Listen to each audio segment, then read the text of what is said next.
everyone, welcome back to my channel. In today's video, I'm going to try and do something that I've never done before. What I'm going to do is I'm going to try and use an existing piece of clothing that I already have and try and turn it into my very own knitting pattern for a sweater. This is the sweater that I'm going to base my design off of. I got it from American Eagle, and what I like about it is that it kind of goes with everything and I can throw it over whatever I'm wearing. So I've been knitting since about 2012, and in that time I've literally only made one sweater and one knitted tank top. So I wouldn't say that I'm an expert knitter, but I think that I understand enough how to construct a piece of clothing, and I'm pretty confident in my knitting abilities. So I think I'm ready to give this a try. I've read a ton of articles and watched a bunch of videos with people showing how they can take a gauge swatch, make some measurements, and create a whole sweater from it. But I don't think I've ever seen someone do it really from start to finish. They usually just have the finished sweater and kind of explain how they've done it. But I really want to see like how it works and how I can really take, just these straight measurements and my gauge swatch and make a sweater, and how it will turn out. This can either turn out really well or really bad. Let's get started.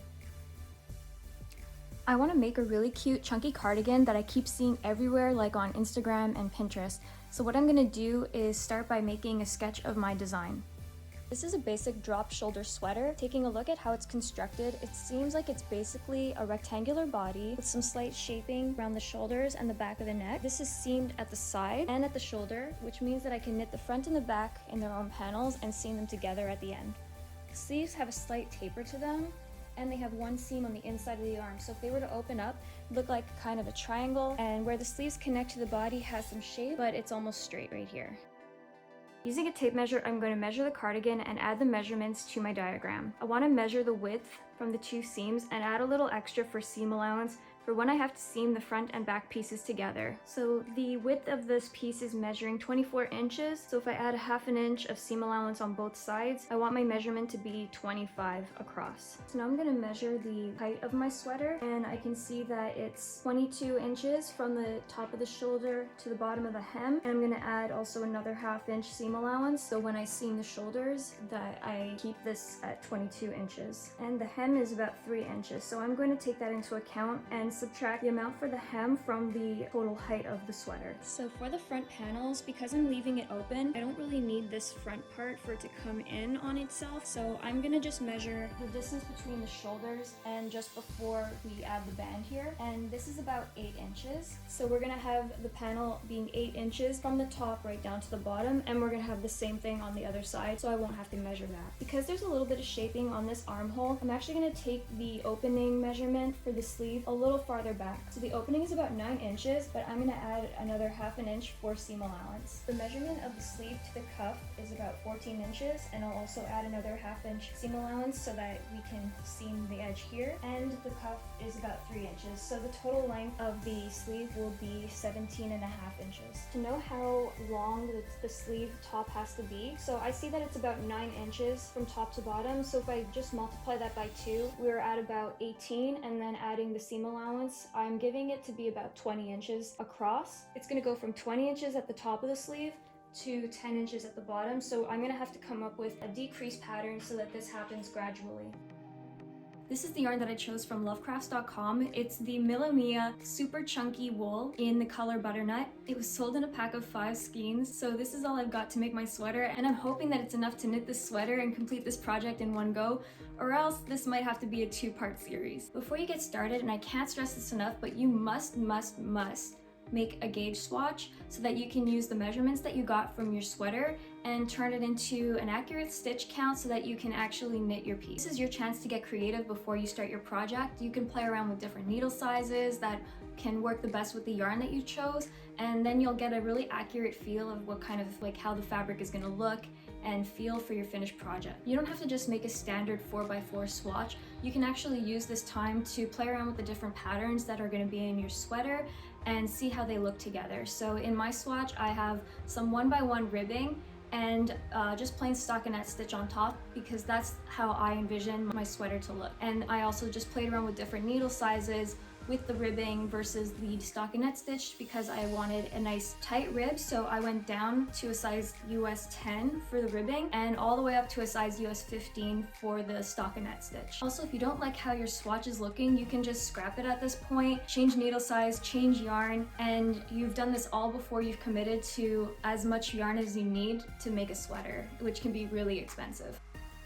Like I said before, I'm using the Mia super chunky wool in the color butternut, and I put a link to this yarn in the description box below. I knitted the swatch off camera, and I used US size 10 circular needles for the 1x1 rib and a US size 15 for the stockinette stitch. So to get my stitch count across, I locate the beginning of one stitch and I count to the nearest complete stitch. I'm going to measure over 4 inches and I'm going to see how many stitches fall within that range. So I've got 1, 2, 3, 4, 5, 6, 7, 8, 9. And one stitch is actually when you see the V shape. That makes one stitch. Now for my rows up and down, I didn't make a big enough swatch in this, so I ended up just measuring over 2 inches, which is not the best practice. You really should do over a larger surface to get a more accurate reading, but I just read over 2 inches and then multiplied by 2. So again, I'm measuring from the bottom of a stitch, so that's point at the V right here, and I'm going to count up.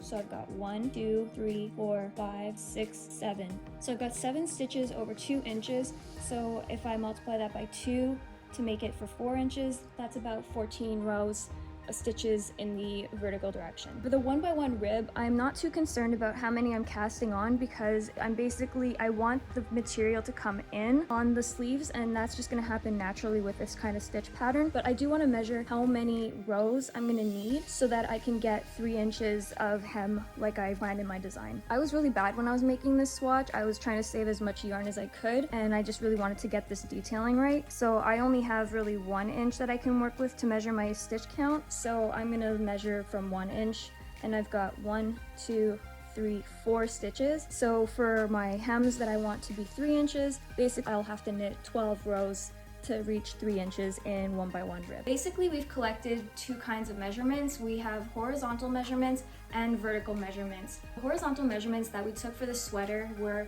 the width of the sweater, the top and bottom widths of the sleeve, as well as the width of the front panels that are going to go in the front. The vertical lengths that we took of the sweater were the length of the sweater, the total length of the sleeves, and the heights of the hems. Basically, to come up with how many stitches and rows we need to make this sweater, we're going to multiply the horizontal lengths by the number of stitches that we got over 4 inches, and the vertical lengths, we're going to multiply it by the number of rows that we got over 4 inches. I'm going to walk you through my calculations so that you don't get too confused and that you can follow along. I'm going to put a little calculator right here so that you can see exactly what I'm doing and how I'm getting my numbers. So for the first measurement that we did, we measured the width of the sweater, and that was 25 inches. So what we're going to do is divide it by 4 and then multiply it by 9 stitches, which is what we got over 4 inches. And we're gonna get 56.25 stitches. But since we can't have 0.25 of a stitch, I'm just gonna round it down to 56. Now for the 8 inches that are gonna make the front panel, we take 8 inches divided by 4, multiply it by 9, and we get 18 stitches. For the top width of the sleeve, it was 20 inches, so we're gonna divide that by 4, multiply it by 9, and we get 45 stitches.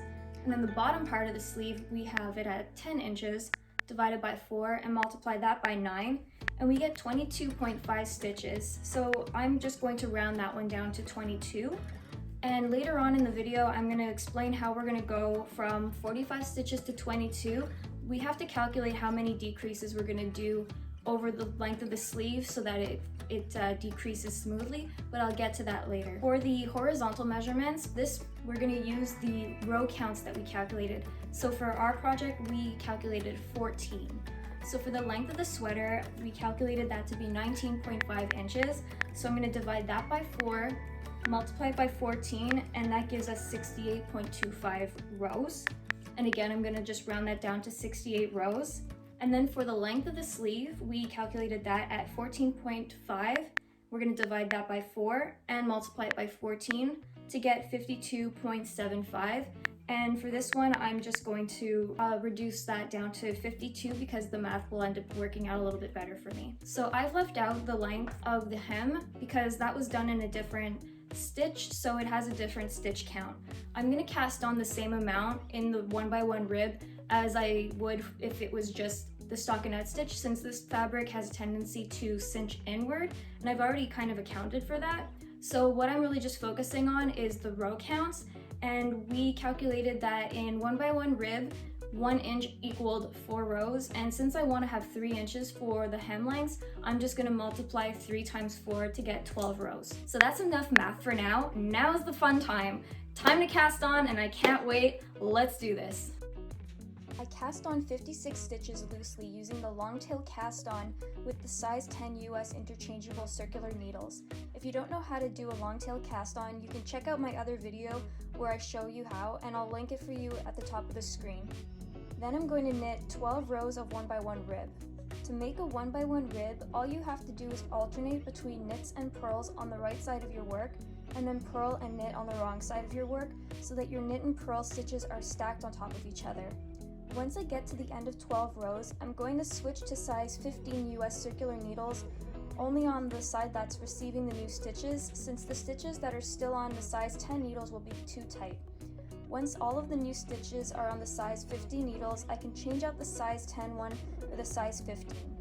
Now I'm going to work the rest of the piece in stockinette stitch with the smoother side of the cast on as my right side of my work and the bumpy side of the cast on as my wrong side of my work. I'm going to knit 68 rows for the body off camera, and I'll meet you back here when I'm done.